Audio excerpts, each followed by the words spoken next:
Esta es una producción de Grupo Fórmula.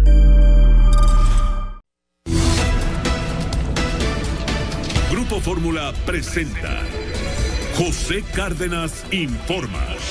En más de 120 frecuencias de radio en México y cadenas asociadas en Estados Unidos y Centroamérica. Telefórmula en los sistemas Easy, Sky, Total Play, Megacable y otros sistemas vía satélite. José Cárdenas Informa. Todas las noticias, todas las voces. ¿Qué tal? ¿Cómo le va? Muy buenas tardes. Hoy es el miércoles 8 de septiembre. Es Día Internacional del Periodista y un día después del sustazo que nos llevamos todos en buena parte de la República Mexicana por el sismo de anoche a las 20 horas con 47 minutos y 47 segundos, sismo de 7.1 grados, según ha reportado el Servicio Sismológico Nacional, sismo que se percibió con epicentro en el estado de Guerrero, la Ciudad de México y Estado de México, donde tuvo las réplicas, la percepción fuerte en Tlaxcala, Morelos, Puebla, Oaxaca, Michoacán, Veracruz, Hidalgo y el estado de Jalisco. ¿Cuánto duró? Difícil predecirlo. El servicio sismológico no lo precisa. Todo depende del sitio, del país, de los estados en que he mencionado, para decir cuánto pudo haber durado. Para algunos duró una verdadera eternidad. Minutos después de las 10 para las 9 de la noche, se volvió a registrar otro movimiento sísmico. Fue de 5.2 grados. Fue a las 9 de la noche con 18 minutos, a 5 kilómetros también de vuelta en el puerto de Acapulco. Hasta el momento, el servicio sismológico reporta 259 réplicas. Le digo, el epicentro es el estado de Guerrero. O fue el estado de Guerrero. Estamos en contacto en este momento, lo agradecemos mucho, con el gobernador del estado, Héctor Astudillo, a quien saludo y le pido por favor que nos informe la situación en su entidad, la más afectada hasta el momento, donde se reporta una persona fallecida anoche cuando le cayó encima, al parecer, un poste en Coyuca de Benítez. Gobernador, gusto en saludarte, muy buenas tardes.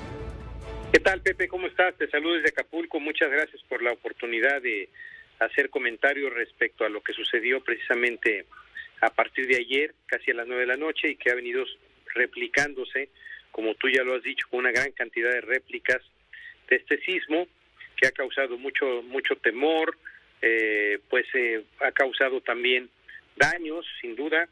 Y yo, como lo he dicho, Pepe, creo que el sismo fue de tal magnitud que las consecuencias no son del tamaño de cómo fue el sismo. Fue un sismo fuerte, algunos lo llaman que fue un terremoto por haber rebasado el 7 en la escala de Richter, pero lo que te quiero decir es que pues aquí estamos, yo estoy en Acapulco, estuve toda la noche en Chilpancingo, en reuniones, preparamos un informe para las 5 de la mañana, tuvimos reunión a las 5 de la mañana, nos comunicamos con el presidente de la República, de tal manera que hemos estado trabajando desde ayer en la noche para tratar de enfrentar pues esta circunstancia que no es predecible. Las lluvias son predecibles porque ahora con los satélites sabes cuándo va a llover y cómo viene, de qué tamaño viene la lluvia. Ya cada quien sabe si se cuida o no se cuida, pero el tema de los sismos, ahí sí no hay cuestiones que se puedan predecir. Y lo que te puedo decir es que el daño realmente pues se dio en Acapulco, el lugar en donde fue cercano el epicentro, es casi enfrente de Acapulco, y se sintió de Acapulco a Chilpancingo. Tenemos daños en la autopista del Sol, afortunadamente hay paso, muy lento en la autopista del Sol, pero sí lo hay. En la carretera federal, que también se había bloqueado, no hubo paso hasta alrededor de las 10 de la mañana. La carretera federal, la carretera Chilpancingo-Acapulco, la federal estuvo cerrada por el derrumbe, se interrumpió en ambos sentidos, pero ya se recuperó. Ya se recuperó, y en la autopista del Sol también se puede pasar, aunque lentamente, donde cayó el derrumbe, que está muy fuerte. Nos reportaron daños graves en la escénica. Sí, en la escénica hubo 3 derrumbes que ya en este momento fueron retirados, pero también con algunas cuestiones que hay que observar. Hay una parte que tiene una grieta muy fuerte, y yo creo que no hay que perder de vista que los sismos dejan huellas no momentáneas, diríamos de corto plazo y de largo plazo, y eso no hay que perderlo de vista. Hay que revisar todas estas grietas que se hicieron en la escénica y una serie de daños que hemos tenido reportes de algunos edificios, de algunas casas, de algunos departamentos, de algunos pueblos. Sin duda siguen llegando reportes todavía del sismo de ayer a la noche. Gobernador, ¿el maxitúnel y el macrotúnel fueron cerrados durante cuánto tiempo? Realmente fue muy poco el tiempo que estuvieron cerrados, solamente para su revisión. Están operando normalmente. Entonces, lo que podríamos decirte es que lo único que no está operando en su normalidad es el aeropuerto, pero esperamos que mañana vuelva a operar al 100%. Es decir, el aeropuerto de Acapulco está en este momento fuera de operación. Solamente para vuelos comerciales. Vuelos privados sí pueden llegar y mañana se regularizarán los vuelos comerciales también. O sea, mañana estaremos al 100% de normalidad en el aeropuerto. ¿Cuál es la zona más afectada, gobernador? ¿En qué parte? ¿En viviendas, carreteras, escuelas? Pues yo creo que, mira, trataré de precisártelo, es una buena pregunta. Yo creo que la parte más afectada son las carreteras, primero. Segundo, yo creo que también hubo una importante afectación en algunas poblaciones cercanas a Acapulco, especialmente en lo que son construcciones como departamentos, edificios de departamentos, algunas construcciones en donde no era una sola planta. Todo eso tuvo algunas afectaciones. Edificios públicos también tuvieron afectaciones. El Palacio de Gobierno de Chilpancingo tuvo afectaciones. La Casa Guerrero en Chilpancingo tuvo afectaciones. Pero si tuviera yo que precisar dónde hubo más daño, sin duda en las carreteras. ¿Cuántas personas, podríamos decir, a grosso modo, todavía falta evaluar con mayor precisión, cuántas personas han resultado afectadas en el estado de Guerrero, sobre todo en la zona de Acapulco y alrededores? Pues mira, yo creo que si tuviéramos que hacer un balance muy objetivo, estaríamos hablando de que hay una afectación de alrededor de 2.500 familias,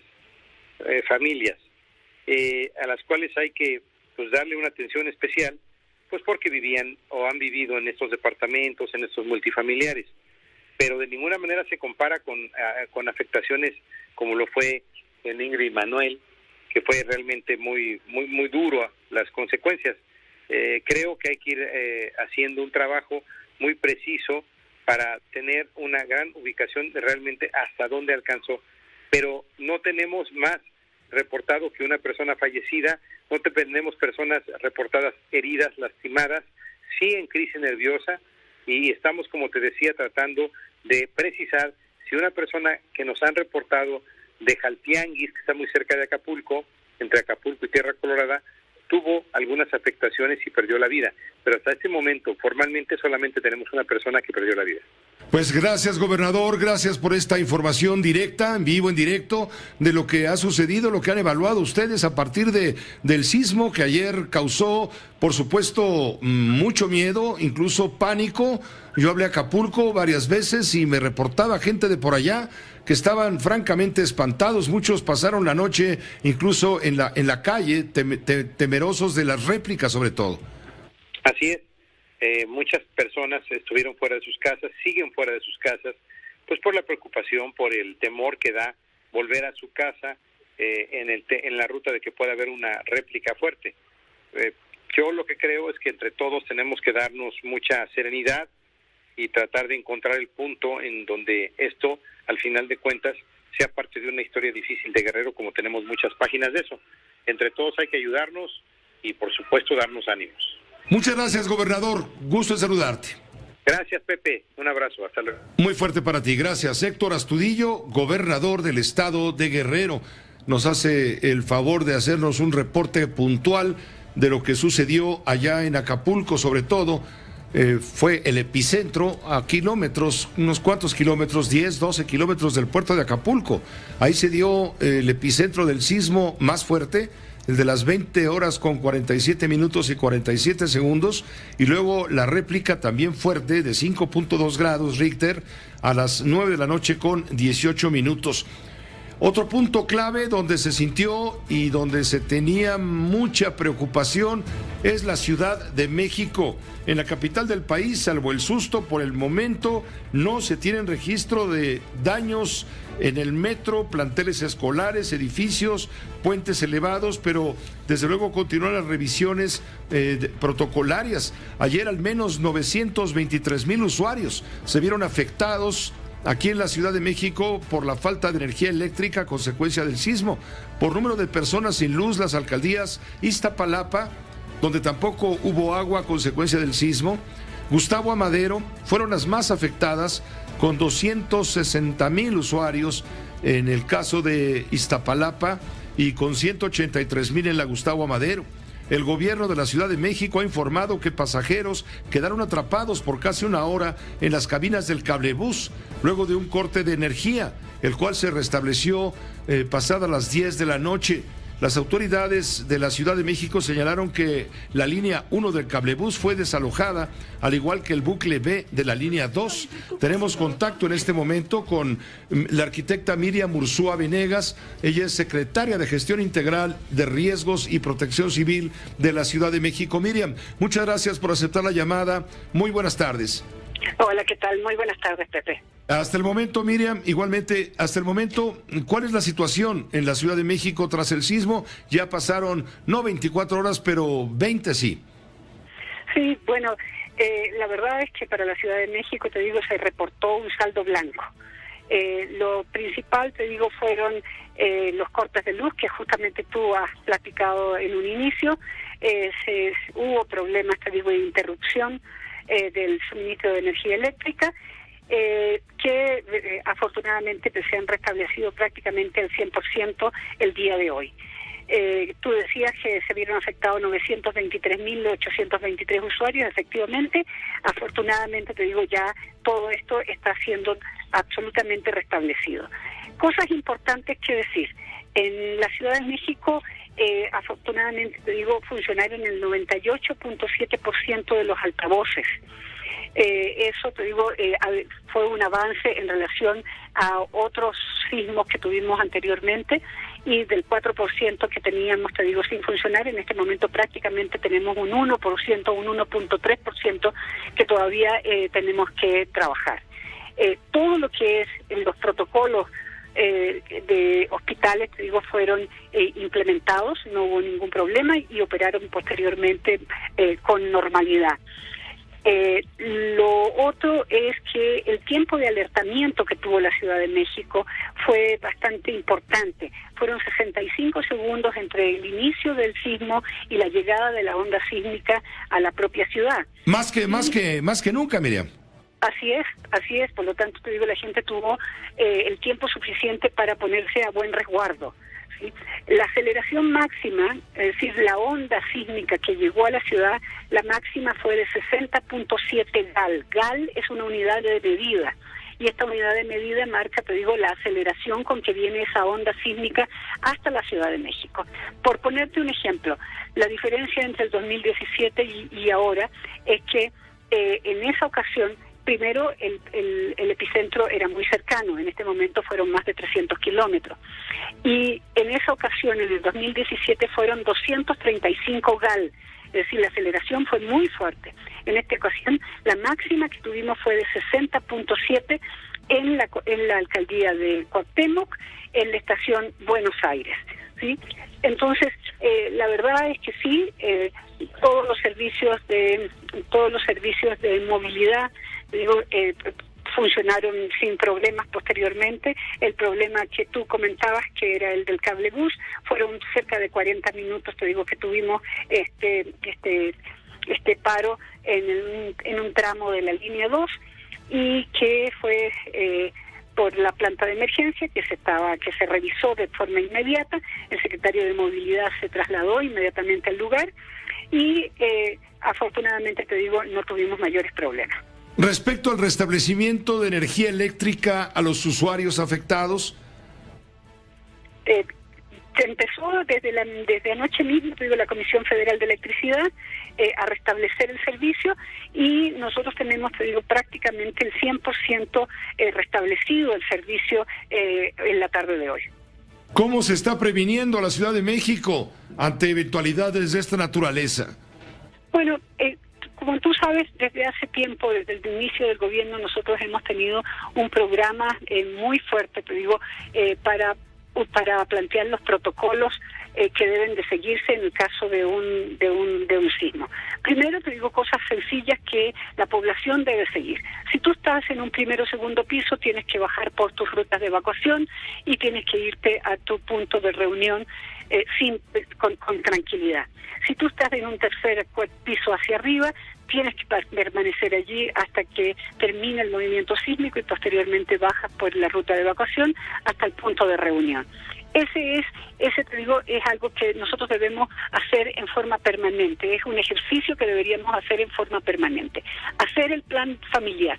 El plan familiar, te digo, es una herramienta básica que la pueden encontrar, te digo, en la página web de la propia Secretaría de Gestión Integral de Riesgo y Protección Civil, pero también hemos estado entregándola a diferentes actores, niños, jóvenes y en diferentes alcaldías, para que este plan familiar, te digo, que de llenarlo, tú ya sabes qué es lo que va a pasar con tu familia, si están en diferentes lugares, dónde se van a encontrar, en qué teléfono van a poder ubicarse.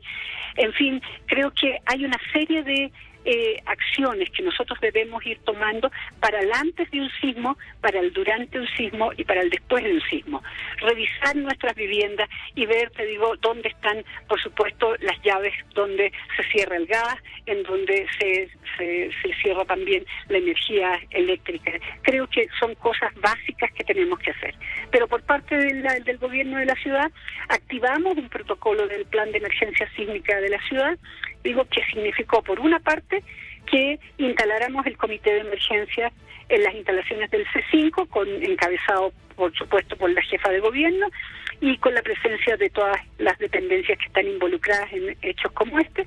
Instalamos los 16 consejos de gestión integral de riesgo y protección civil en las 16 alcaldías.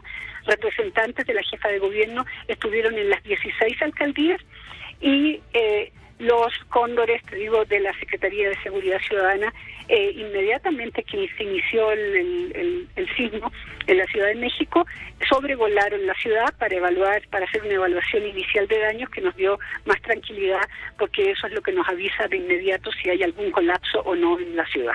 Miriam, te quiero preguntar qué responde la autoridad a la queja de la gente en Iztapalapa, a la cual se le suspendió el suministro de agua. De por sí Iztapalapa es la alcaldía que sufre más por la escasez de agua. Ahora además se le suspende el suministro por un problema con el acueducto del ramal Tláhuac que provocó el sismo. Y hay obras de reparación, en fin. ¿Qué información hay para Iztapalapa respecto al abasto de agua? Bueno, hubo interrupciones en la operación de los pozos de agua y eso, te digo, en este momento SACMEC está justamente solucionando, te digo, este tipo de problemas. Trataremos, te digo, en el más breve plazo de que todo se restablezca. Pues muchas gracias, Miriam Ursúa. ¿Algo más que quisieras informar a la ciudadanía que nos escucha? No, solamente decir que no olvidemos que vivimos en una ciudad multiamenazas, vivimos en una ciudad sísmica y por lo tanto, te digo, todo lo que sea preparación, todo lo que sea entender, te digo, y tener conciencia de que tenemos que estar preparados para un sismo en cualquier momento, en cualquier hora y en cualquier día, digo, eso va a redundar en la seguridad de nuestras familias y de nuestra ciudad. Pues muchas gracias, Miriam Ursúa, como siempre, gracias por permitirnos esta comunicación. No, muchísimas gracias a ti, Pepe. Gracias. Hasta pronto, la arquitecta Miriam Ursúa Venegas, secretaria de Gestión Integral de Riesgos y Protección Civil.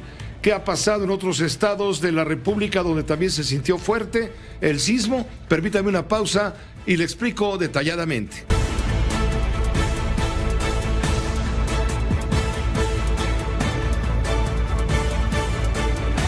José Cárdenas informa. Todas las noticias, todas las voces. Antes de seguir adelante con la crónica detallada de los efectos, las secuelas pues del sismo de anoche, permítame el saludo a nombre de todo todo el equipo que hace posible esta emisión informativa cotidiana de Grupo Fórmula Noticias, a nombre de nuestro coordinador telúrico, Carlos Urdiales. Pepe, ¿cómo estás? Muy buenas tardes, y yo los saludo hoy a nombre de los rudos de la información con Isaac Moranos, Carolín, Francisco Rosales y Héctor García Vega, la producción de Charlie Pérez, de Juan Carlos Martínez y la asistencia general siempre de Claudia Medina. Vamos a seguir con esta crónica, Carlos, si me permites. Está en la línea telefónica José Antonio Moreno de Grupo Milet Radio. Tras el sismo se registró una explosión en una gasera del municipio de Xonacatlán. Hay 2 heridos en San Gaspar Tlahuelilpan, en Metepec también otras 2 personas han sido lesionadas. Juan Antonio, te escuchamos, gracias, adelante. ¿Qué tal, Pepe? Muy buenas tardes, saludo a ti y a toda tu audiencia con el gusto y el placer de llevarles la información de lo que está ocurriendo en el Estado de México, y es que hasta las 5 horas de esta mañana, según información del Servicio Meteorológico Nacional, se han registrado 150 réplicas del sismo de este pasado martes con una intensidad de 7.1 en la escala de Richter, y cuyo epicentro, como ya todos sabemos, fue en Guerrero, donde la más grande hasta el momento fue de 5.2. Por su parte, el servicio de C5 del Estado de México activó los protocolos para verificar si hubo afectaciones, reportando el 99% de los altavoces activos y en funciones. Por su parte, el gobernador Alfredo del Mazo, a través de redes sociales, informó que en el Estado de México no se reportaron daños mayores y se realizaron recorridos por toda la entidad a fin de descartar posibles afectaciones. No así para el Valle de Toluca, como bien lo señalas, donde al menos 4 personas se reportaron lesionadas debido a una explosión en una gasera y el colapso de una barda. De acuerdo con los reportes policíacos, se registró una explosión en una gasera del municipio de Xonacatlán, dejando 2 empleados heridos. En San Gaspar Tlahuelilpan, en Metepec, 2 personas resultaron lesionadas al caer una barda de un domicilio.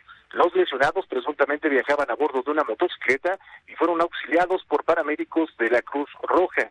En tanto, los heridos de la explosión se trasladaron por sus propios medios. Bajo este mismo orden de ideas, pero ahora en Toluca, la autoridad municipal informó que se activaron los protocolos de seguridad correspondientes luego del sismo de magnitud 7.1 con epicentro en Acapulco, Guerrero, donde elementos de la Coordinación de Protección Civil y Bomberos de Toluca realizaron recorridos en calles y colonias de toda la ciudad, implementando el operativo Urano para verificar que edificios, postes, árboles espectaculares no presentaran daños en su estructura que pudiera ocasionar algún accidente. Al respecto, la coordinación informó que recibieron reportes relacionados con cuarteaduras, agrietamientos leves, un poste en riesgo de caer y fugas de gas en las delegaciones San Pedro Totoltepec, Cerrillo, Vistahermosa, Nueva Santa María de las Rosas y la colonia Científicos. Por fortuna, todas las afectaciones leves y que fueron atendidas.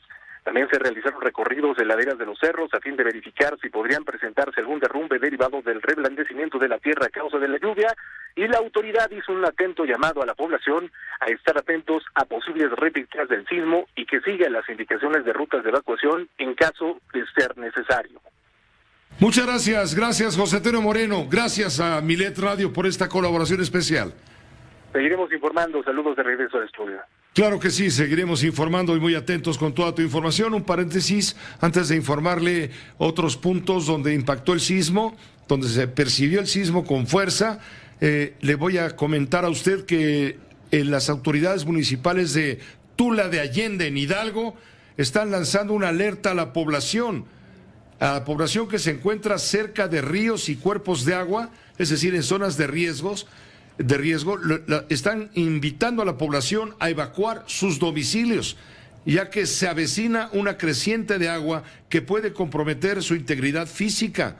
Se pide que la población siga las instrucciones de los cuerpos de auxilio y protección civil. En un momento más tendremos la comunicación con Manuel Hernández Vadillo, presidente municipal de Tula de Allende, en Hidalgo, epicentro también de la emergencia provocada por las lluvias, de las intensísimas lluvias y desbordamiento de ríos en los últimos días. Pero seguimos con la crónica del sismo. Carlos Urdiales, ¿qué más tienes? Pepe, en Tlaxcala se sintió el sismo de las 8:47 de ayer en prácticamente los 60 municipios de Tlaxcala. Dejó daños menores, caída de 2 bardas en algunas comunidades de la capital y el municipio de Tetlatlahuaca. Una carretera que comunica al municipio de San Lucas con Tecopilco fue cerrada por reblandecimiento de tierra. La gobernadora que apenas asumió la semana pasada el cargo, Pepe, Lorena Cuellar, ordenó suspensión de clases presenciales para poder revisar exhaustivamente las escuelas públicas. No precisa cuándo se van a reanudar clases, no todavía por el momento. En Tlaxcala, saldo blanco en Morelos. Protección Civil del Estado descartó daños en viviendas, en hospitales, escuelas o edificios públicos. También se mencionan que las réplicas no han tenido más consecuencias. En Puebla tampoco se reportan daños graves luego de las primeras revisiones de Protección Civil.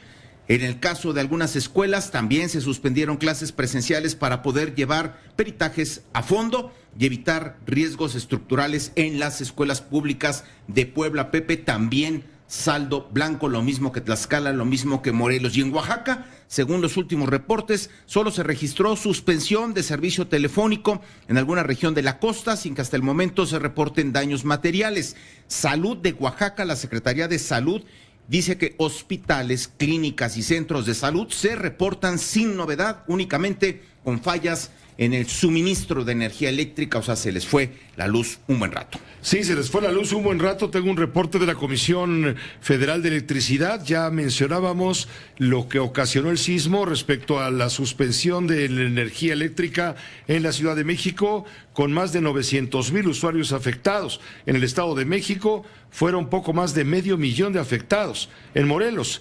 10,967. En Oaxaca, según nos acabas de reportar, 43,785 usuarios afectados. Prácticamente 1,800,000 personas sufrieron la falta de energía eléctrica. En Michoacán, la situación se da a conocer a través de la Dirección de Protección Civil del Estado, donde se reportan 7 socavones y 32 derrumbes de tierra y rocas sobre carreteras de Uruapan, Charapendo, Carapán y Playa Azul. Por el deslizamiento de lodo y piedras, quedó incomunicado el tramo Charapendo-Uruapan de la carretera Carapan-Playa Azul, donde se realizó inspección tras reporte de personas atrapadas y vehículos paralizados. Sin embargo, solo se identificó a 50 personas sin posibilidad de continuar su recorrido hacia Uruapan. Tenemos el contacto con Anet Ayala de Raza Informa Michoacán. Ella tiene más detalles. Anet, gracias. Adelante. ¿Cómo estás, Pepe? Te saludo con mucho gusto a ti y a toda la audiencia. Efectivamente, como ya lo mencionaste, pues sí, en los 113 municipios de aquí de Michoacán se sintió este sismo que sacudió la tierra a nivel nacional, la noche de ayer, y con ello, pues el registro que nos pasó la Dirección Estatal de Protección Civil a través de sus delegaciones regionales es efectivamente de 7 hundimientos de la cinta asfáltica en al menos 4 tramos carreteros de aquí de la entidad, donde pues se tuvo incomunicada al tránsito vehicular, y con esto pues bueno, las afectaciones a las poblaciones directamente que tenían pues que ocupar las vialidades para poderse trasladar. Esto pues a consecuencia también del deslizamiento de lodo y de piedras que, bueno, ocasionaron esta situación, y donde además en el tramo que tú ya mencionaste de Charapendo a Uruapan, pues estos 7 hundimientos que se dieron, los socavones, estarían relacionados a una posible falla del canal de alimentación de la presa, y de una presa que está ubicada montaña arriba de la carretera, y con ello, pues bueno, hasta este momento se notificó al encargado de conservación de la Secretaría de Comunicaciones y Transportes para que pues se realicen los trabajos de evaluación y rehabilitación correspondientes.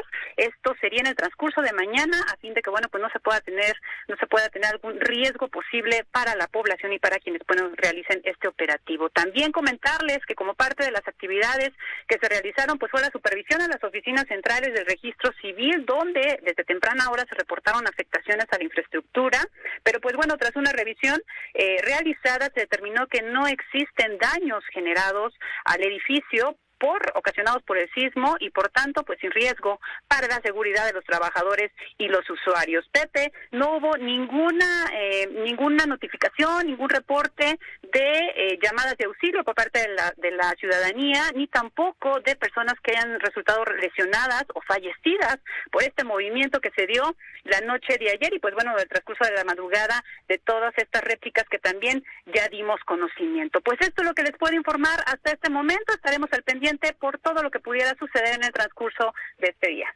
Desde luego, Anet Ayala, muchas gracias por la información a través de Raza Informa.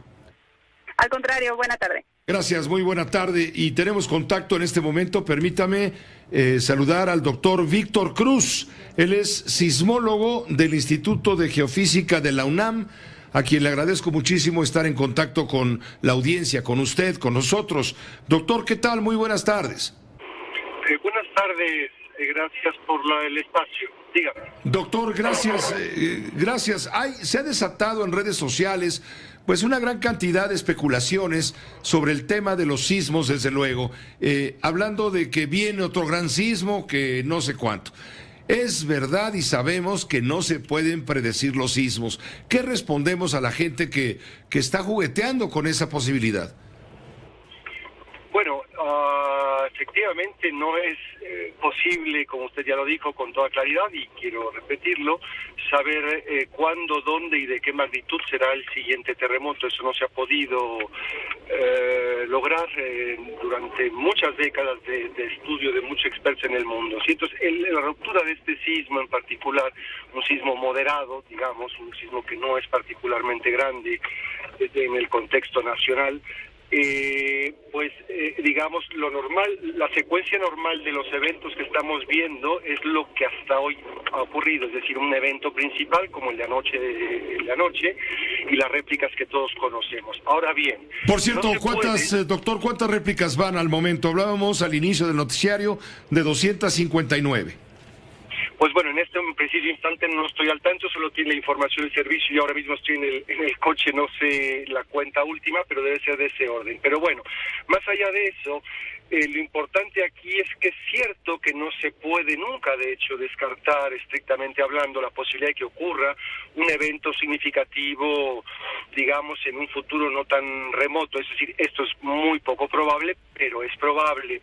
Por poner un ejemplo, en 1962, en mayo de 1962, justo en la misma zona epicentral de este terremoto, muy cerca de Acapulco, ocurrió lo que conocemos como un doblete, es decir, dos terremotos más de una magnitud muy comparable. El primero fue magnitud 7, el segundo 7.1, es decir, la misma magnitud que el de ayer, y separados por unos cuantos días de distancia. Entonces, evidentemente, eso no quiere decir que en esta ocasión se va a repetir el mismo escenario, ni mucho menos, pero simplemente es para ilustrar que estos dobletes pueden tener lugar también en el 82, si mal no recuerdo, en la zona de Pinotepa Nacional también hubo un doblete, un par de terremotos de magnitud comparable y significativa, con pocos días, semanas de separación. Doctor, desde el punto de vista científico, en pocas palabras, resulta imposible predecir un sismo y mucho menos hablar de una fecha, una hora, un lugar determinado para que esto ocurra. Creo que es necesario que ustedes insistan en desmentir una vez más esta creencia de que septiembre es un mes donde tiembla en México, y hay quien dice en plan de entre broma y veras que en lugar de septiembre debería decirse septiembre. Entiendo. A ver, es imposible o muy difícil, digamos, combatir esta idea popular que fundamentada en la evidencia de que han habido al menos dos coincidencias notables, la del 19 de septiembre de 2017 con respecto al evento del mismo día de 85 y el de ayer con respecto al 8.2 del 7 de septiembre del 17. Sí, son dos grandes coincidencias, pero no dejan de ser coincidencias. La probabilidad de que esto haya ocurrido, esos dos coincidencias hayan ocurrido, es muy pequeña, pero no es nula. Es decir, es posible, por remoto que sea, la posibilidad es posible. No hay ninguna causa física hasta hoy documentada, explicada, fundamentada en el mundo, porque hay mucha gente que estudia las relaciones causales, los orígenes, los procesos que dan origen a los terremotos, que permita explicar, ¿no?, o decir que efectivamente es más probable, físicamente hablando, que ocurran sismos en septiembre que en cualquier otro mes del año en México. Ninguna razón física. Doctor Ortiz, doctor Cruz, perdón, hay un azoro, por decirlo de alguna manera, de muchos de los que aquí vivimos, que anoche con el temblor tuvimos oportunidad de ver tomas en donde se mira el horizonte nocturno de la Ciudad de México y en el fondo resplandores. Hay quien habla de que eran choques de cables de alta tensión, cuyo resplandor se reflejaba en un cielo, con nubes, etcétera. ¿Realmente a qué se deben estas luces? ¿Qué tienen que ver las luces celestiales que se han visto durante los sismos? Sí, bueno, primero que nada hay que precisar que, por ejemplo, en la Ciudad de México, el día de ayer, que cuando ocurrió el terremoto, estaba lloviendo, como ha llovido casi todas las tardes, noches en la ciudad. Por lo tanto, para empezar hay que saber distinguir si se trata o no de simples relámpagos, ¿no?, como suele haber siempre que llueve en la Ciudad de México, para empezar. Ahora, esto lo digo como algo que hay que tener siempre presente si uno pretende documentar una observación que pudiera estar en este caso relacionada a un terremoto. Ahora bien, es cierto también que históricamente, desde hace muchas décadas, sismólogos han reportado, científicos han reportado observación de luminiscencias asociada a la ocurrencia de terremotos.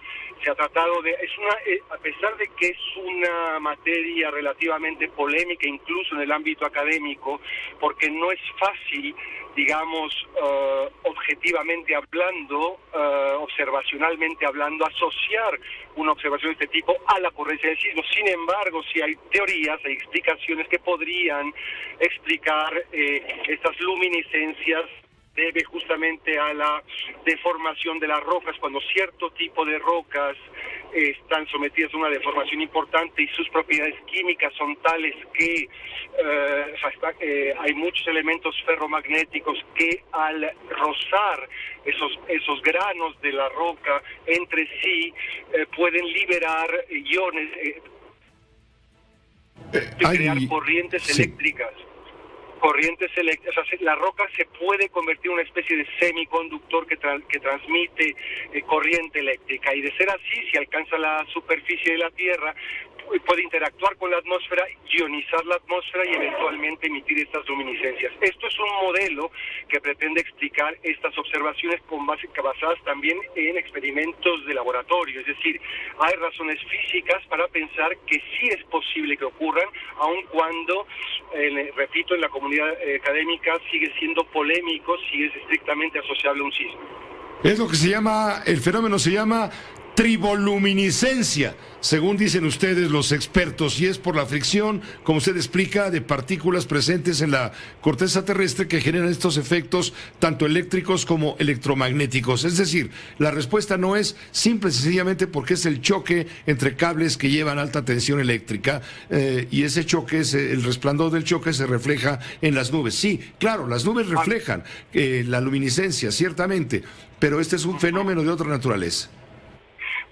A ver, no quiero decir con esto que acabo de decir que el día de ayer o en el terremoto anterior, el día de ayer, quiero decir, tuvo lugar este fenómeno. Yo no lo estoy afirmando. Quiero decir simplemente que esas imágenes que se han propagado en Internet del día de ayer hay que saber analizarlas con seriedad. Sabemos que está bien, una época donde los relámpagos son muy comunes y eso es un fenómeno atmosférico que no tiene nada que ver con la ocurrencia de un terremoto. Entonces, simplemente no estar claros en que no podemos afirmar que esas observaciones se deban al sismo. Ahora bien, tampoco se excluye la posibilidad de que pudieron existir por las razones que ya di. Correcto. Entonces, las rocas de la corteza terrestre tienden a tener ciertas imperfecciones y al ser sometidas a esta fricción sueltan electrones o cargas eléctricas. Esa podría ser la explicación. Si llega a ocurrir un temblor de día, un terremoto, un sismo de día, pues no, es difícil observar estas luminiscencias, ¿correcto? Pues sí, supongo que sí, claro, como si fuera un relámpago en pleno día, pues, ¿no? Bueno, pues le agradezco mucho, doctor. Gracias, doctor Víctor Cruz, por ayudarnos a entender todo este fenómeno y sobre todo enfatizar el hecho de que es impredecible, pues, un movimiento telúrico, ya no digamos un terremoto. Así es, con toda claridad. Muchas gracias, doctor, que esté muy bien. Al contrario, buenas tardes. Gracias, muy buenas tardes. El doctor Víctor Cruz, sismólogo del Instituto de Geofísica de la UNAM. Permítame una pausa muy breve. Regresamos en un momento. Sí, porque le ha de haber llamado la atención ver las imágenes de la webcam, de las webcams que estaban todo el tiempo en la internet, viendo justamente esas luminiscencias que llaman la atención, que le agregan dramatismo, pues, al efecto provocado por el sismo. Es por el choque de rocas de la corteza terrestre que generan electricidad, efectos eléctricos y electromagnéticos. Esto es lo que sucede cuando hay un movimiento telúrico. Por eso se iluminaba el cielo de pronto con resplandores como si fueran unos enormes relámpagos. No es por el choque de los cables de alta tensión, que también pudieron haber ocurrido sin duda, pero no provocando este efecto luminoso en el horizonte, sobre todo nocturno. Permítame una pausa muy breve. Volvemos con el tema de Tula. Le digo, hay alerta para que la gente que esté habitando zonas de riesgo desaloje inmediatamente la zona. ¿Por qué? Porque hay el peligro de que vuelva a haber una creciente de agua que comprometa la integridad física. Permítame una pausa muy breve y en un momento estaremos con usted. Aquí se escuchan todas las noticias y todas las voces. El gobernador del estado, Héctor Astudillo. Yo creo que la parte más afectada son las carreteras. Yo creo que también hubo una importante afectación en algunas poblaciones cercanas a Acapulco, especialmente en lo que son construcciones como departamentos, edificios de departamentos, pero si tuviera yo que precisar dónde hubo más daño, sin duda en las carreteras. La arquitecta Miriam Ursúa Venegas, ella es secretaria de Gestión Integral de Riesgos y Protección Civil de la Ciudad de México. Para la Ciudad de México, te digo, se reportó un saldo blanco. Lo principal, te digo, fueron los cortes de luz, que justamente tú has platicado en un inicio. Hubo problemas, te digo, de interrupción del suministro de energía eléctrica, que afortunadamente se han restablecido prácticamente al 100% el día de hoy. José Cárdenas informa. Todas las noticias, todas las voces.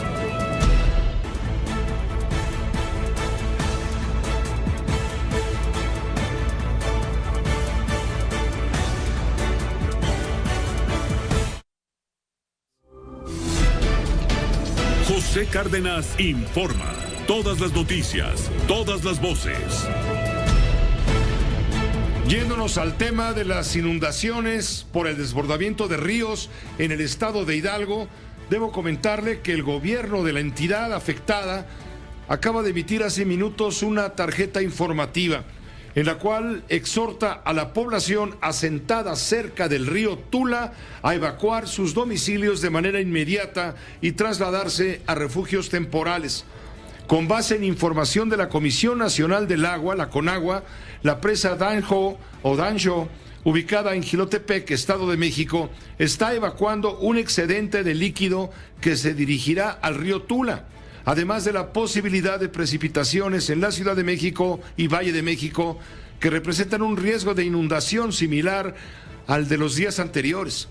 Se contempla que esta tarde el excedente del líquido arribe al estado de Hidalgo por Tula de Allende y continúe su cauce hasta la presa de Zimapán, por lo que emite un alertamiento general a la población de estas regiones para evacuar. Por lo tanto, a la población del Valle del Mezquital, que se encuentra asentada cerca del río Tula, se le pide evacuar sus domicilios de manera inmediata y seguir las indicaciones de las autoridades de auxilio y protección civil, a efecto de salvaguardar la vida, así como dirigirse a los refugios temporales instalados en los distintos municipios y mantenerse informados a través de medios oficiales de comunicación, a efecto de no generar desinformación y estrés social. A las instituciones gubernamentales se les pide evacuar estas zonas para realizar labores de auxilio y, por supuesto, la asistencia correspondiente. Esto es para salvaguardar la vida de las personas que están asentadas en las márgenes del río Tula. Esta alerta la acaba de emitir también el gobernador del estado, Omar Fayad. ¿Qué está pasando con las inundaciones? consecuencia de las lluvias de las últimas horas, el desfogue de presas y lo que está por ocurrir si es que la situación se complica. Andrea Meraz en un momento nos tendría la información. Ella se encuentra como enviada especial del noticiario para decirnos que las afectaciones en el estado de Hidalgo continúan a consecuencia de las fuertes lluvias de los últimos días, lluvias imparables.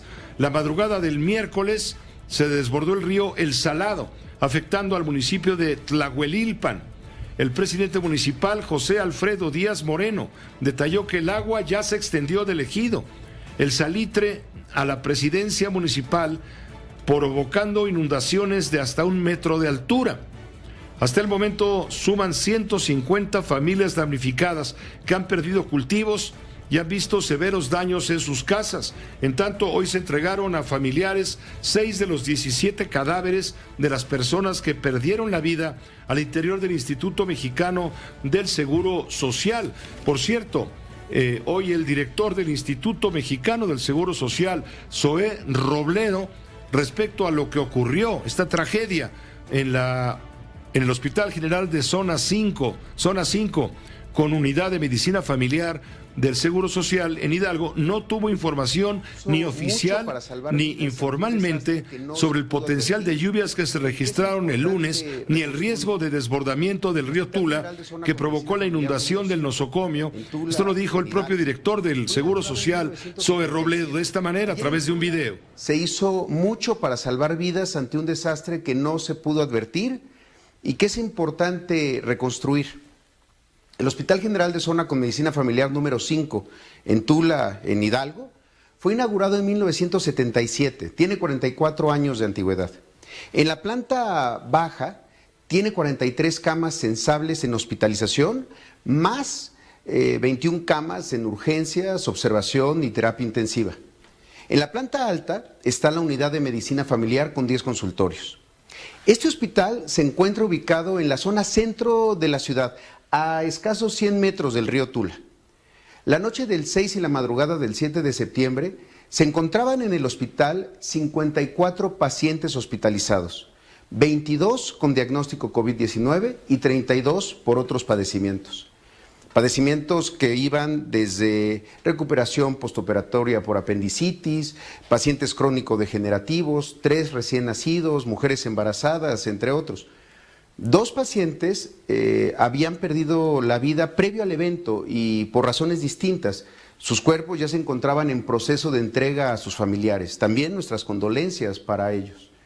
Al momento del evento se encontraban también en el hospital 106 trabajadores entre personal médico, de enfermería, camilleros, laboratoristas, higiene y limpieza y muchos más. Muchos de ellos estaban fuera de su turno de trabajo, eran voluntarios. Como lo han explicado otras autoridades, las lluvias torrenciales en Hidalgo, en el Estado de México y en la Ciudad de México generaron un incremento súbito en el caudal del río Tula que lo llevó a su desbordamiento en un punto cercano al hospital. Desafortunadamente, ni el personal directivo del hospital, ni la jefatura de prestaciones médicas, ni la delegación del IMSS en Hidalgo fueron advertidos, ni oficial ni informalmente, del fenómeno y de su potencial. Es lo que dijo el director del Instituto Mexicano del Seguro Social.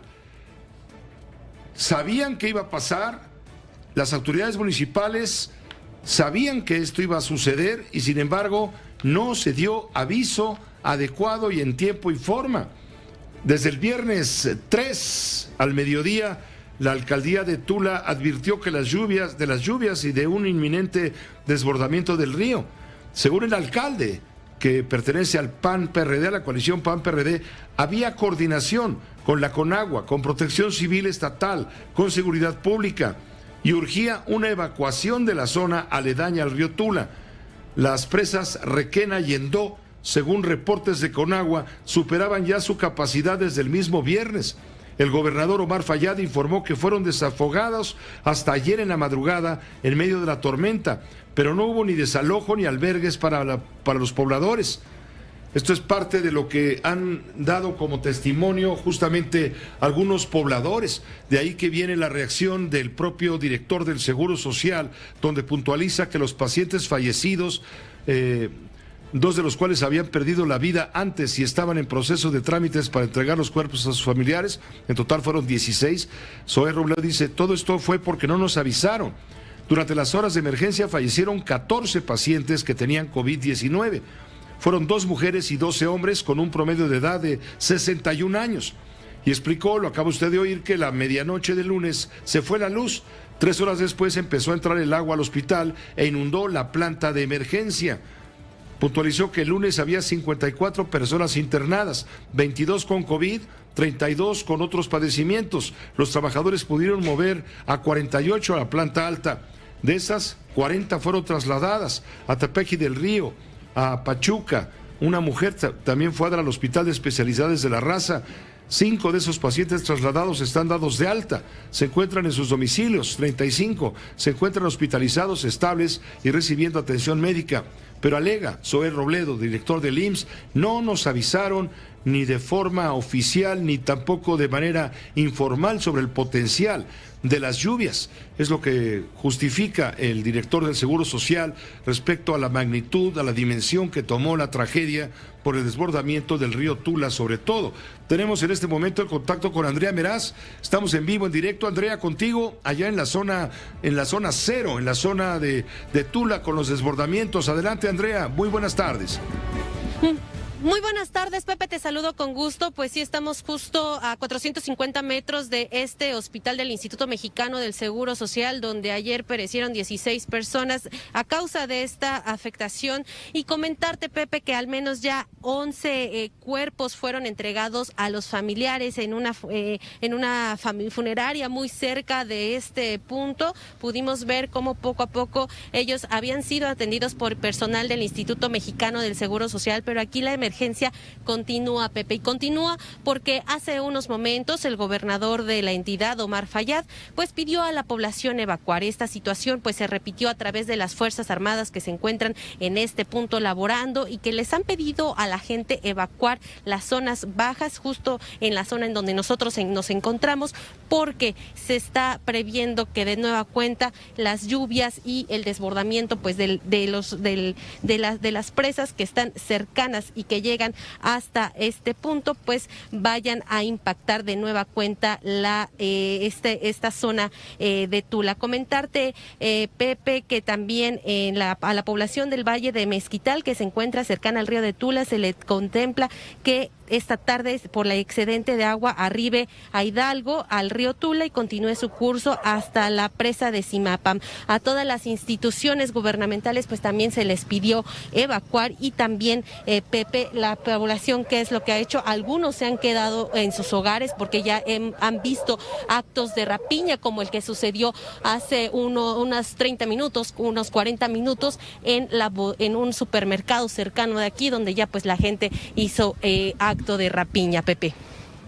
Pues te agradezco, Andrea Meraz, la información, sobre todo agravada por la urgencia de que en cualquier momento pueden desfogar las presas, lo que viene por el río Tula, lo que viene por el Salado, por el río El Salado, y esto va a volver a traer, como decía el gobernador en su llamado de atención, de alerta, puede traer este excedente de líquido, puede traer la posibilidad de precipitaciones, por precipitaciones en la Ciudad de México, el Valle de México, nuevos riesgos de inundación, y para salvaguardar la vida de las personas le piden a la gente que desaloje las zonas de riesgo, sobre todo en la zona del Mezquital, y que vayan a un lugar donde puedan no poner en riesgo su vida.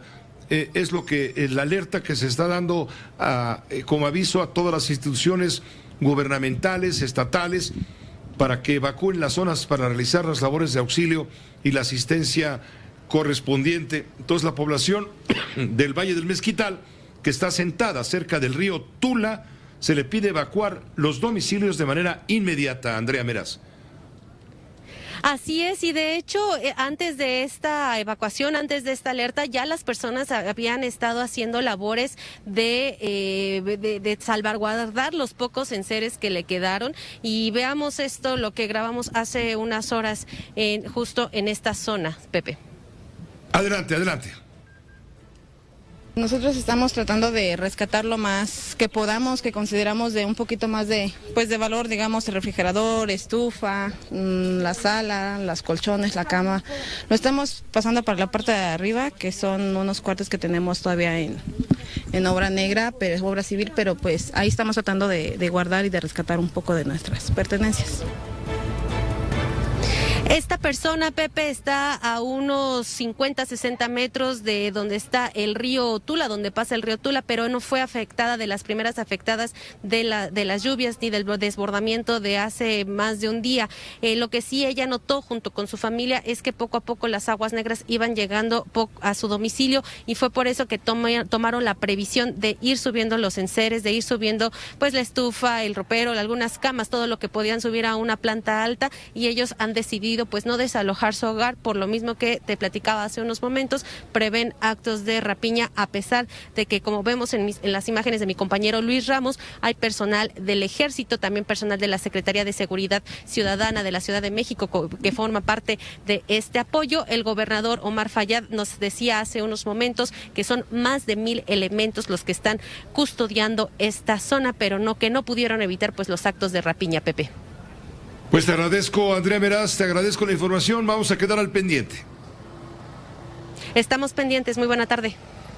Gracias, muy buena tarde. Tenemos ya el video de lo que dijo el gobernador haciendo este llamado a la población para que se ponga a buen resguardo, la que está sobre todo habitando zonas de alto riesgo.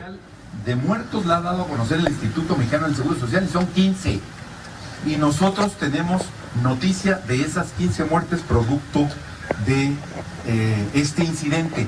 Hay otras dos, pero hasta donde entiendo, una era un problema coronario y era un problema de salud, que el paciente apenas iba llegando al hospital y ya iba sin vida. Por eso es que se habló ayer de 17. Pero no hay extraviados, no hay perdidos. 13 de los 15 se han entregado a sus familiares, uno más no son de aquí, son de Veracruz, estamos esperando el contacto con la familia, otro más no se lo podían entregar porque no pueden entregar a la casa por el acta de nacimiento. Está dando la explicación de qué fue lo que pasó con los enfermos de la clínica Hospital General de Zona número 5 del Seguro Social, allá en Tula, Hidalgo, que perdieron la vida como consecuencia de que se fue la luz eléctrica.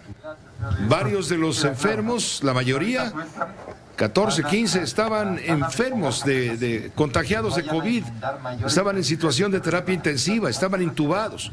Al irse la luz y no funcionar la planta eléctrica, se quedaron sin oxígeno y murieron asfixiados. Este es un verdadero drama que ya trató de explicar Zoé Robledo, el director del Seguro Social, alegando que no tuvo información ni oficial ni de manera informal sobre el potencial que significaban las lluvias registradas el lunes, ni el riesgo de desbordamiento del río Tula que provocó la inundación del hospital. Esto lo dijo Zoé Robledo.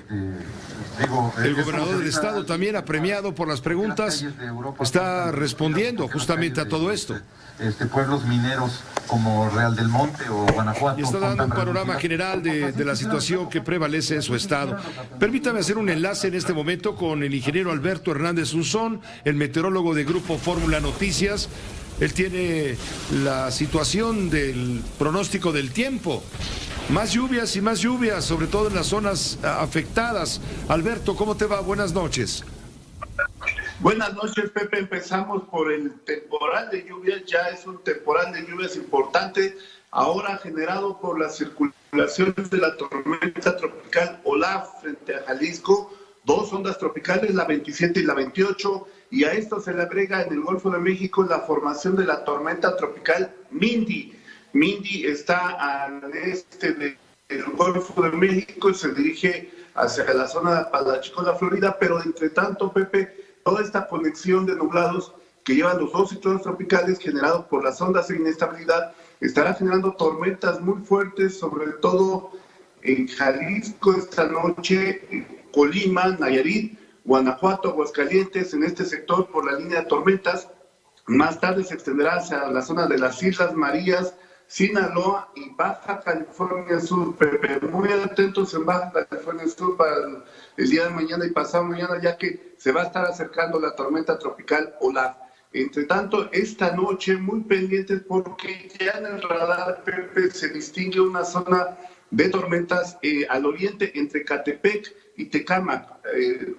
que esto cubre, por supuesto, las zonas de Otumba, de San Salvador Atenco y toda esta zona del norte del Estado de México. También una línea de tormentas muy fuerte entre Toluca y Cuernavaca. Esa también está avanzando hacia la Ciudad de México, en donde está más inestable.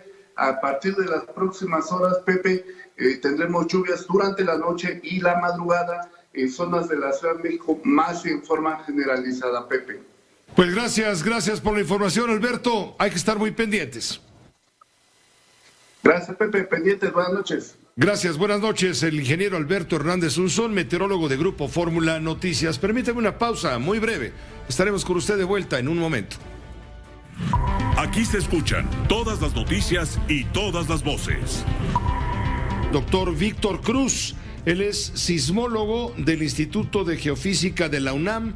La roca se puede convertir en una especie de semiconductor que transmite corriente eléctrica, y de ser así, si alcanza la superficie de la Tierra, puede interactuar con la atmósfera, ionizar la atmósfera y eventualmente emitir estas luminiscencias. Esto es un modelo que pretende explicar estas observaciones basadas también en experimentos de laboratorio. Es decir, hay razones físicas para pensar que sí es posible que ocurran, aun cuando, repito, en la comunidad académica sigue siendo polémico si es estrictamente asociable a un sismo.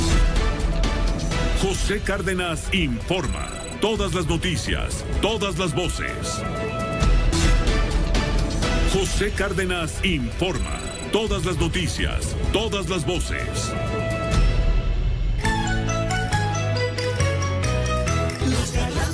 El doctor Carlos Elizondo Mayer Serra, los de adelante corren mucho. Doctor, ¿cómo estás? Pues deben de estar corriendo penas y problemas allá en el estado de Hidalgo para tratar de justificar lo que es injustificable, la muerte de 16 personas, 17 personas, porque se les fue la luz, se acabó el oxígeno y los que estaban intubados, enfermos de COVID, moribundos, pues acabaron de una vez con su vida. No, mira, y dice el director del seguro que nadie les avisó, ni de manera formal, ni de manera informal. Y dice el alcalde de Tula que sí les avisaron a todo mundo. Alguien miente, pero el caso es que hay 14, 15, 16 cadáveres. Mira, el primer tema es ese. Hay unos cadáveres que además han de haber sufrido una muerte horrenda. A la tragedia del COVID, esta otra tragedia, pobres familias. Y no se trata, Pepe, de que hay días buenos y hay días malos. El Estado tiene la obligación de dar una serie de protecciones y de certezas a la población. Y un hospital del IMSS pues debe estar en una zona que ofrezca esa certeza, y la autoridad debe ser capaz de informar cuando hay un riesgo de esto y evacuar a tiempo. Tiene que hacerse una investigación seria de ver quién es el que está mintiendo, porque alguien parecería que está mintiendo. Pero yo creo que el punto de fondo que tenemos que reflexionar, Pepe, son tres. Primero, pues sí, digamos, décadas de mal manejo hospitalario más lo que hay ahora, pues ha dejado al sistema de salud muy enclenque. Y estas son unas muertes horrendas porque es un problema de suministro de electricidad por plantas de emergencia mal armadas o sometidas al riesgo de desbordamiento de un río que sabemos que se desborda. ¿Sí? Lo que dijo el director del seguro es que inmediatamente que se cortó la luz, empezaron a funcionar las plantas de emergencia. Así es. Sin embargo, como nadie les avisó de qué magnitud era el desborde, la inundación, el agua, pues llegó el agua y se llevó la planta de emergencia. Se llevó la planta, pero en fin, eso no debe de pasar. El río Tula no es un río perdido en la sierra, que tampoco sería admisible, pero por lo menos sería un río lejano, poco conocido.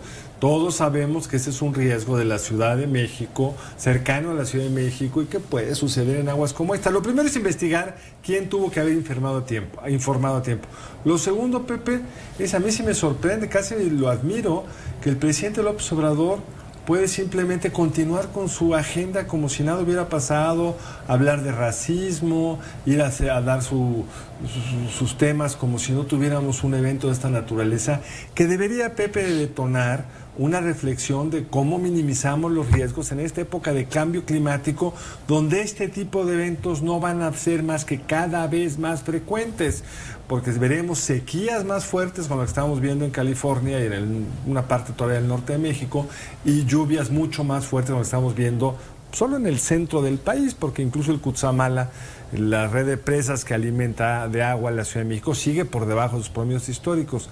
Y lo tercero, Pepe, es que sí debemos invertir mucho más en el sector salud.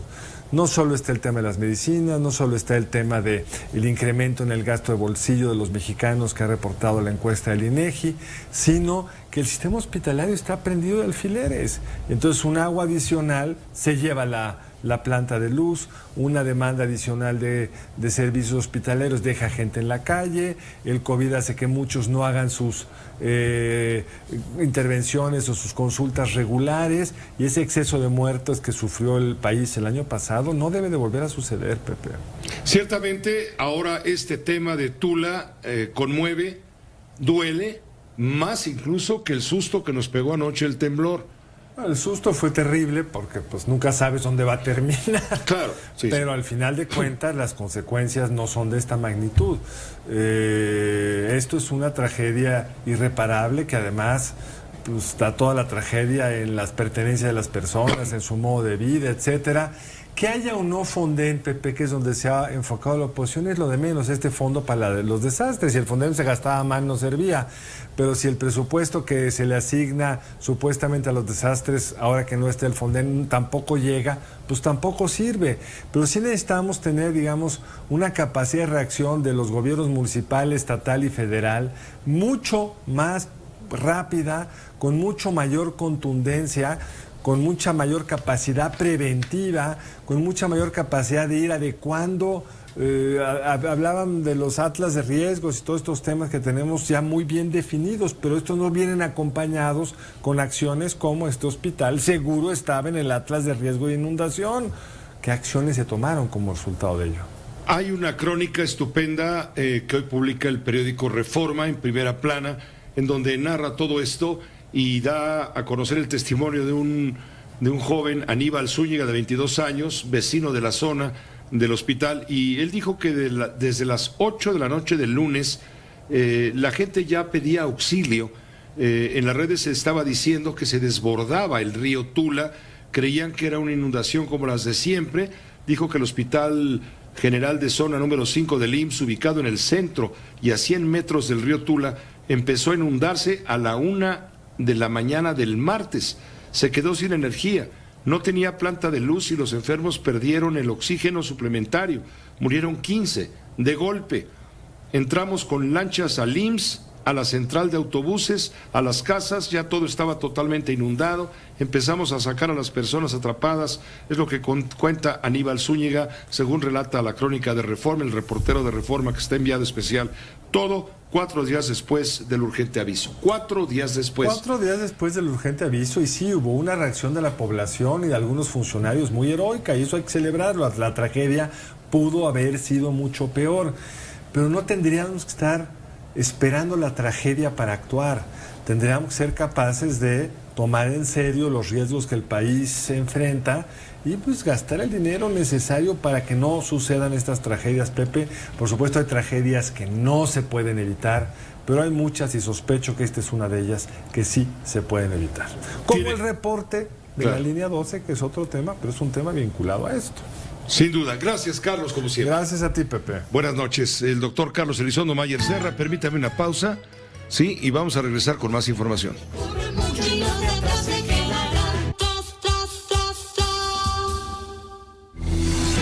Internet, josecárdenas.com, grupoformula.com.mx, Twitter, @JoséCárdenas1, @radio_fórmula, Facebook, /José Cárdenas.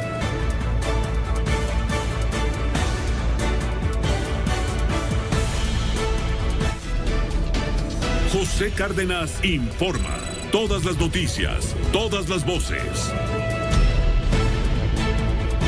Esta tarde, el presidente de la Suprema Corte de Justicia, el ministro Arturo Saldívar, ofreció una conferencia de prensa sobre un tema muy delicado al que la Corte le entró de lleno. Me refiero al tema de considerar inconstitucional la penalización o la criminalización del aborto.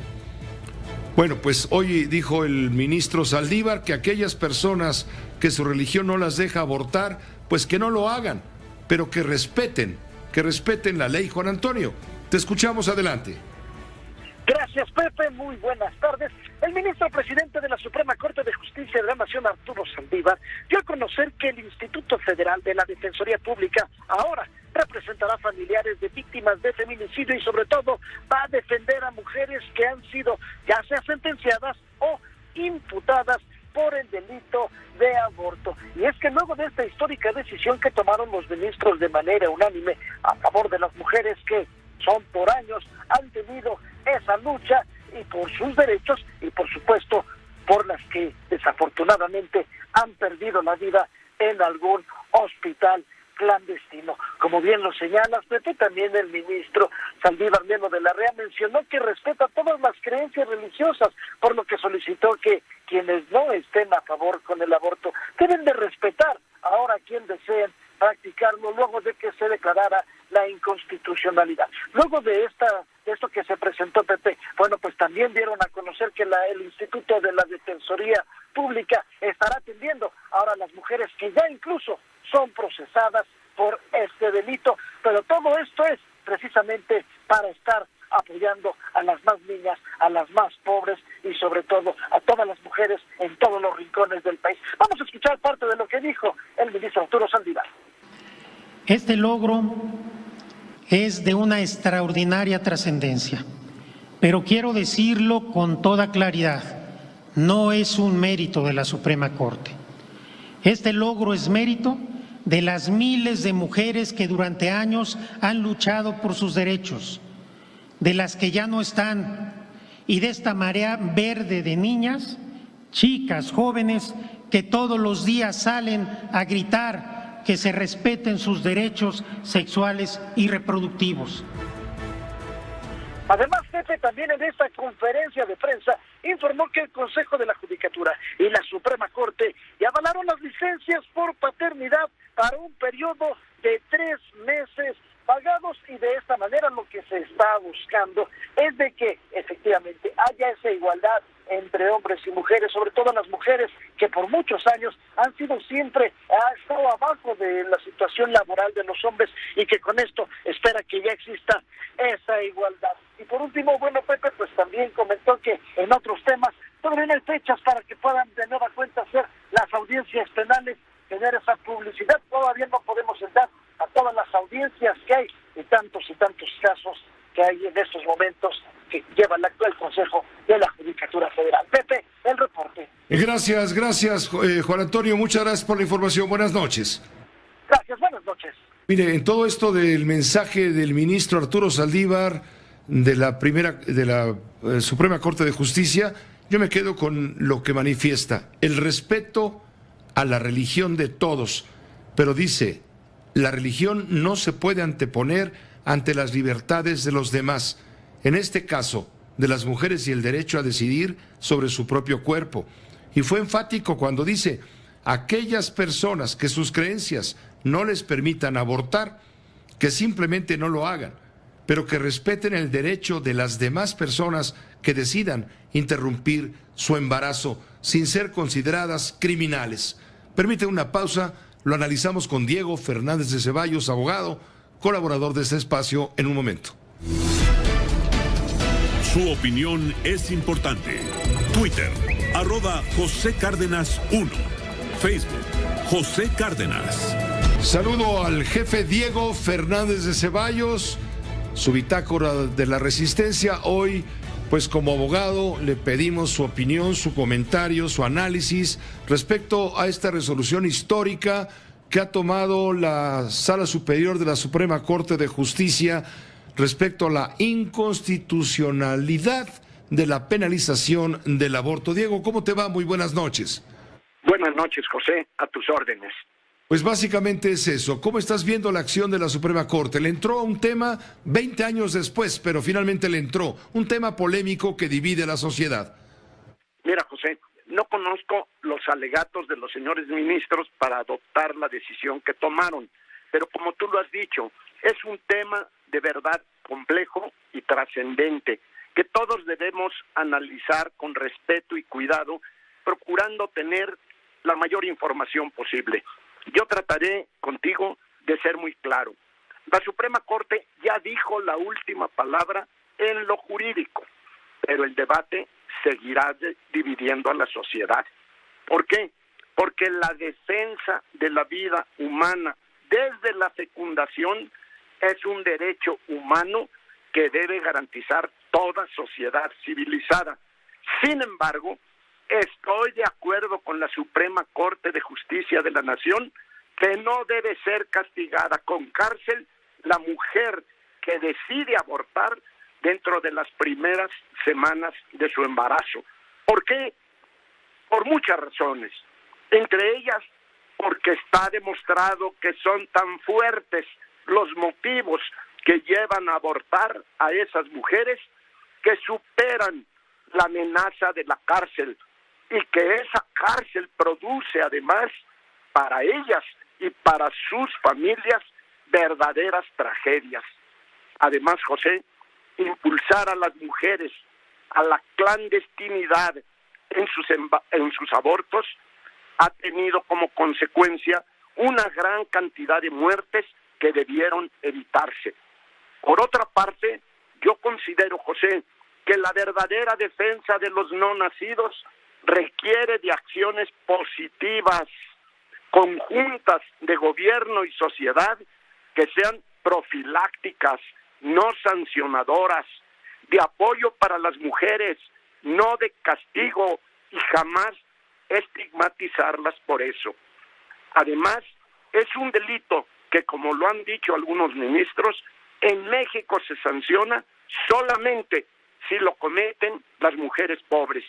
Para mí, José, lo fundamental será tratar de saber qué dice la ciencia sobre el inicio de una nueva vida humana, no solamente de la vida de células como las que componen el espermatozoide y el óvulo, sino la vida de un nuevo ser humano para defenderla de principio a fin.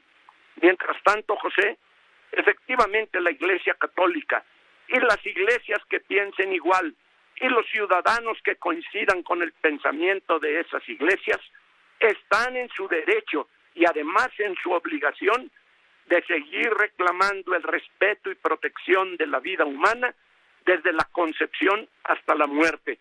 Ese derecho no se les puede privar.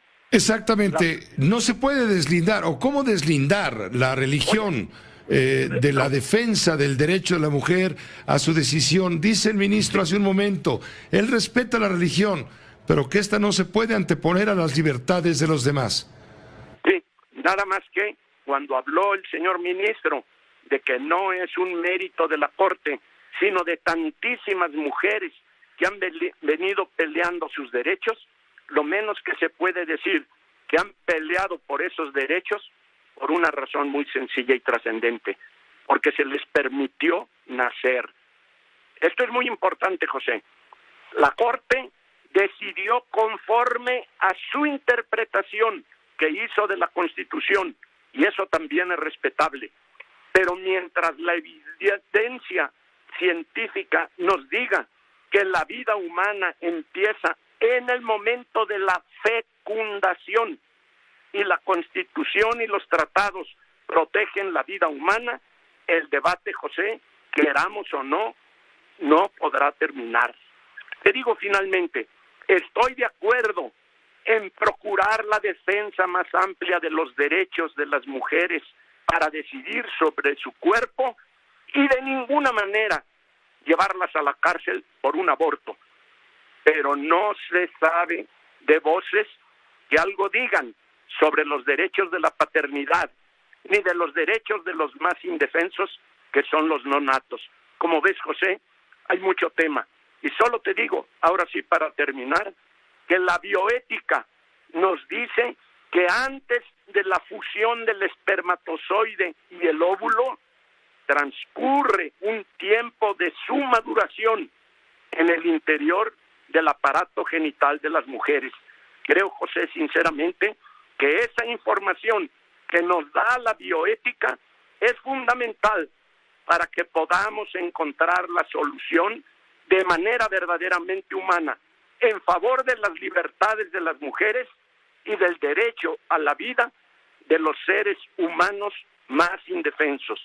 Bajo toda circunstancia debemos defender la vida, debemos defender los derechos de las mujeres y debemos evitar que éstas, por el motivo de un aborto, vayan a la cárcel.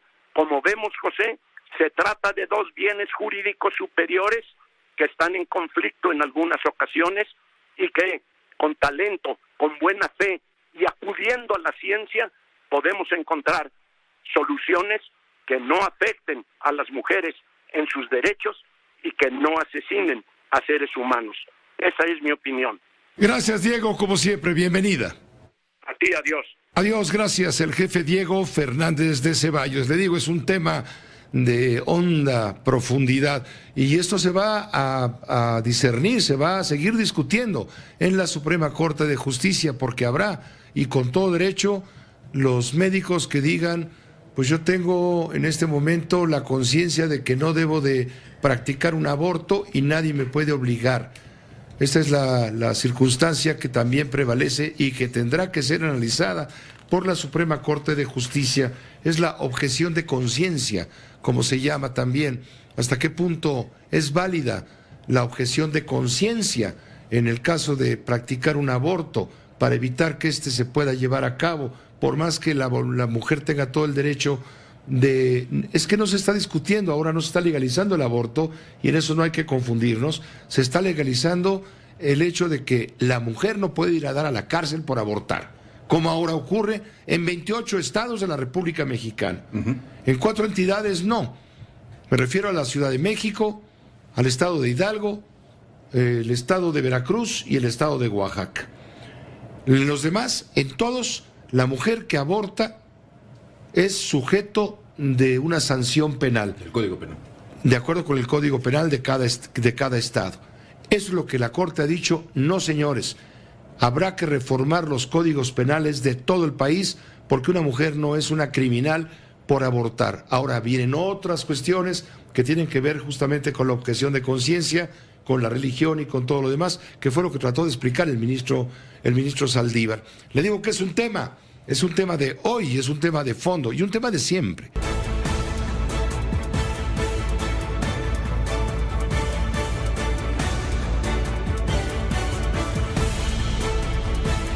Presuntamente se quedó sin frenos e impactó directamente contra la garita de cobro de la caseta de San Marcos, aquí en la autopista México-Puebla, en el municipio de Chalco, Pepe, provocando lamentablemente la muerte de una cobradora. Además, también el conductor de ese tráiler que impactó a varios vehículos y provocó lesiones. Posteriormente se incendió y fue consumido por las llamas. También falleció.